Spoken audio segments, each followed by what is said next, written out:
ဒီနေ့တဘာဝတရားကြီးရနေပြီးတော့လူသားအလုံးကိုပေးထားတဲ့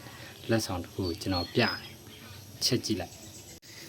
ဒါတဘာဝတရားကြီးကကျွန်တော်တို့လက်ဆောင်နေနဲ့ပေးထားတဲ့အရာတစ်ခုပေါ့နော်ဒါကကိုယ်အိမ်မှာပဲကိုဖြစ်ထွန်းပြီးတော့ဖြစ်ထွန်းလာတဲ့တည့်ရတီးလေးပါဒါမချစ်စုနော်တဘာဝတရားကြီးကကျွန်တော်တို့ကိုမျှတပေးထားတယ်ဗျာအဲ့ဒီအရာပေါ်မှာကျွန်တော်တို့တွေ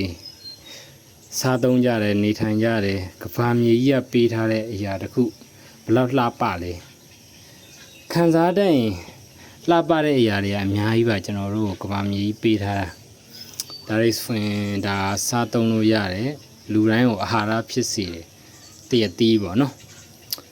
လိုင်းမတင်ရောင်းရင်ကောင်းမလားစဉ်းစားနေတာဘကိုးဘကဆိုရင်တော့လာဝယ်လို့ရတယ်ဗျာနဲတော့နဲတယ်တခါခဏဆွတ်နေရပါတော့ဒါဆိုရင်ဘယ်လိုရှင်အလုံး100လောက်တော့ရှိမှထင်တယ်